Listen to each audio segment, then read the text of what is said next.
ఓం శ్రీ గణేశాయ నమః. గీతాసారం శాంతికి మార్గం గురించి తెలుసుకుందాం. భగవద్గీత హిందువుల పవిత్ర గ్రంథం. మహాభారతంలోని భీష్మ పర్వంలో 24, 25 ఆశ్వాసాల్లో ఈ భగవద్గీత ప్రస్తావన ఉన్నది. కురుక్షేత్ర సంగ్రామ సమయంలో అర్జునుడు రణరంగంలో తాతల్ని, తండ్రులని, అన్నలను, తమ్ములను, గురువులను చూసి స్వజనులతో యుద్ధం చేయలేనని శ్రీకృష్ణునికి తెలియజేస్తాడు. శ్రీకృష్ణార్జునుల మధ్య జరిగిన సంభాషణే గీతోపదేశం. దీన్నే భగవద్గీత అని కూడా అంటారు. గీతోపదేశం ముఖ్యంగా 3 విషయాలను తెలియజేస్తుంది: కర్మయోగం, జ్ఞానయోగం, భక్తి యోగం. భగవద్గీతలోని మొత్తం సారాంశం హిందూ తత్వానికి మూలం.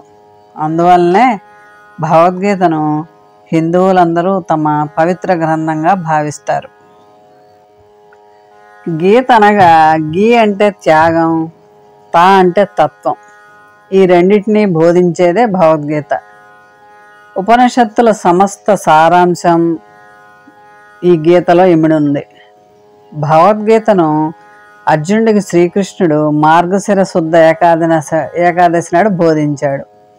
గాకారంలో కలిగిన వాటిలో గీతను చదవాలి. గంగా స్నానం, గీతను చదవటం, గాయత్రి జపం, గోవింద నామస్మరణ, ఈ 4 గీత గంగ కన్నా ఉత్తమమైంది. గాయత్రి మంత్రం కన్నా చాలా గొప్పది. కాబట్టి భగవద్గీతను చదవాలి. మనస్సును వశపరుచుకుని స్థిరచిత్తులుగా ఉండి ఇంద్రియ నిగ్రహం కలిగి చిత్తశుద్ధితో వ్యవహరించమని గీతా సారాంశం. సర్వభూతములందునూ దయ కలిగి ఉండమని అంటుంది గీత. అప్పుడే అహాన్ని, అరిషడ్వర్గాల్ని జయించగలుగుతారు. మానవులు నేను, నావారు, నా కులం, నా మతం అనే నీచ సంకుచిత భావాలని మనస్సులో చేరనీయకూడదు. మన మనస్సు మన చెప్పు చేతల్లోనే ఉంటే మనం అనుకున్నది ఏమైనా సాధించగలం. అందుకనే మనసు స్వాధీనంలో ఉండే ఇంద్రియాలు మన చుట్టాలు. మనస్సును అదుపులో పెట్టలేనప్పుడు అవే మన శత్రువులు అవుతాయి.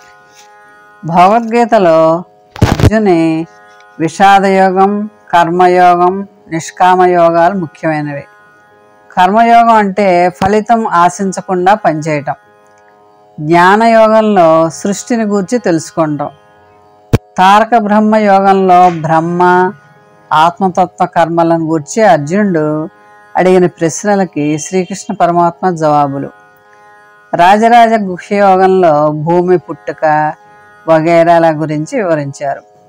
పిదప ఎక్కడ అధర్మం మొదలై జగత్తులో దౌష్యం విపరీతంగా పెరిగిపోతుందో అప్పుడు తాను మరల అవతారం ఎత్తుతూ దుష్ట శిక్ష రక్షణ చేస్తూ ధర్మాన్ని పునఃస్థాపితం చేస్తానని శ్రీకృష్ణ పరమాత్మ చెప్తాడు. పరిత్రాణాయ సాధూనాం వినాశాయ చతుష్కృతాం ధర్మ సంస్థాపనార్థాయ సంభవామి యుగే యుగే. శ్రీకృష్ణుడు విశ్వరూప దర్శనం చూపించగానే అర్జునుడు ఆశ్చర్యచకితుడై శ్రీకృష్ణుని శ్లాఘిస్తాడు. తరువాత అతనికి భక్తి యోగాన్ని గూర్చి శ్రీకృష్ణుడు వివరిస్తాడు. గుణత్రయ విభాగ యోగం, జ్ఞానం యోగం యొక్క ఉత్కృష్టతని గూర్చి తెలియచేస్తూ ప్రకృతి పురుషుల నుండి జగత్తు ఆవిర్భావం, సత్వం, రజస్సు, తమస్సు అను 3 ప్రధాన గుణాల విశిష్టతలను గురించి కూడా వివరిస్తాడు. ఇంకా దైవాసుర సంపద్విభాగ యోగంలో మంచి పనులు, చెడ్డ పనులు, శాస్త్రీయ అశాస్త్రీయ చర్యల గురించి తెలియజేశాడు. ఓంను గూర్చి శాస్త్రీయమైన తపస్సు విధానాన్ని గురించి వివరిస్తాడు. మోక్ష సన్యాసాలను వివరిస్తూ జ్ఞాననిష్ట, త్యాగం, నిష్కామ కర్మయోగం, గీతోపదేశం యొక్క ఉత్కృష్టతలను గురించి తెలియజేశాడు. కర్మణ్యేవాధికారస్తే మా ఫలేషు కదాచన మా కర్మ ఫలహేతు మా తే సంగోస్తవి కర్మణి. పని చెయ్యటమే నీ వంతు, దాని కర్మఫలాన్ని మాత్రం ఆశించకు. ఫలమేదో దక్కుతుందని మాత్రం పని చేయటం నీ ధ్యేయం కాకూడదు. అలా అని ఏ పని చేయకుండా ఉండకూడదు అని అర్జునుడికి శ్రీకృష్ణ పరమాత్మ నిష్కామ కర్మను గూర్చి బోధించాడు. సర్వధర్మాం పరిత్యజ్య మామేకం శరణం వ్రజహం త్వా సర్వ పాపేభ్యో మోక్షయిష్యామి మా శుచః.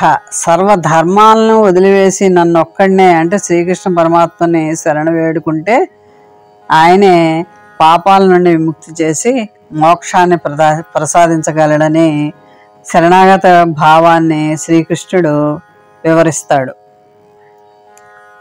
గీతాసారం ఏంటంటే, మిత్రమా, ఎందుకు బాధపడుతున్నావు? అయిందేదో అయిపోయింది, పోయిందేదో పోయింది. ఈ లోకానికి వచ్చేటప్పుడు వట్టి చేతులతో వచ్చావు, పోయేటప్పుడు మూటాముళ్ళతో పోవాలనుకుంటున్నావా? అందుకే నీకు ఆరాటం, అశాంతి. నీవేం పోగొట్టుకున్నావని విచారిస్తున్నావు? నీవేం తెచ్చావని నీవు పోగొట్టుకుంటున్నావు? నీవేమి సృష్టించావని నీకు నష్టం వచ్చింది? నీవు ఏదైతే పొందావో అది ఇక్కడి నుండే పొందావు, ఏదైతే ఇచ్చావో ఇక్కడిదే ఇచ్చావు. ఈనాడు నీవు నీ సొంతం అనుకున్నదంతా నిన్న ఇంకొకరి సొంతం కాదా? రేపు మరొకరి సొంతం కాగలదు. కాబట్టి జరిగేదేదో జరగకమాందు అనవసరంగా ఆందోళన పడకు. ఆందోళన అనారోగ్యానికి మూలం. ప్రయత్నలోపం లేకుండా ప్రయత్నించు. ఫలితం ఏదైనా సరే దైవప్రసాదంగా స్వీకరించు. కారు లేదని చింతించద్దు, కాళ్ళు ఉన్నాయని సంతోషించు. కోట్లు లేవని చింతించద్దు, కూటికి ఉంది కదా అని సంతోషించు. కాలిలో ముళ్ళు గుచ్చుకుందని చింతించద్దు, కంటిలో గుచ్చుకోలేదని సంతోషించు. కాలం విలువైంది, రేపనే దానికి రూపు లేదు. మంచి పనులు వాయిదా వేయొద్దు. అసూయను రూపుమాపు, అహంకారాన్ని అణగదొక్కు. హింసను విడనాడు, అహింసను పాటించు. కోపాన్ని దరిచేర్చకు, ఆవేశంతో ఆలోచించకు. ఉపకారం చేయలేకపోయినా అపకారం మాత్రం తలపెట్టద్దు. మతిని శుద్ధం చేసేదే మతం. మానవత్వం లేని మతం మతం కాదు.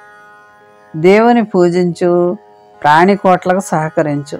తద్వారా భగవదాశీర్వాదంతో శాంతి నీ వంటే, నీ ఇంటే, నీ చెంతే ఉండగలదు. ఓం శాంతి శాంతి శాంతి. భగవద్గీత యొక్క పరమ లక్ష్యం భగవానుని యందు శరణాగతి. భగవద్భక్తిని అర్జునకు ప్రబోధించి భక్తి జ్ఞాన వైరాగ్య సమ్మిళితమైన కర్మయోగాన్ని భగవంతుని ఆరాధనగా, నిష్కామ కర్మగా ఆచరించటమే అర్జునకు మోక్షప్రాప్తి మార్గం. భగవానుని శరణాగతి పొంది నారద, పరాశర, సుఖ, జనకులు ముక్తి పొందారు. పరమేశ్వరుడైన శ్రీకృష్ణ పరమాత్మని నిరంతరం అనన్యభక్తితో చింతన చేయొచ్చు. నిష్కామ భావంతో సేవించేవారి యోగక్షేమాలను భగవంతుడే వహిస్తాడు. చంటిపిల్ల తల్లిని ఏమీ అడగకున్నా ఆయా సమయాల్లో కనిపెట్టి తల్లే పిల్లలకి ఏం కావాలో అవి ఇస్తూ ఉంటుంది. అలాగే త్రికరణ శుద్ధిగా ఎవరు భగవాన్ని భజిస్తున్నారో వారి యోగక్షేమాలను శ్రీకృష్ణ భగవానుడే స్వయంగా విచారిస్తాడు. కాబట్టి ప్రతి హిందువు ఇంట్లో తప్పనిసరిగా ఉండవలసిన గ్రంథం భగవద్గీత. ఏకాదశి తిథులందు పౌర్ణమి రోజున భగవద్గీత పారాయణ చేసి ఆ శ్రీకృష్ణ పరమాత్మని అనుగ్రహం పొందుదాం. మోహన్వాణి ఛానల్ వారికి ధన్యవాదాలు. వినండి, వినిపించండి, వింటూనే ఉండండి. మోహనవాణి.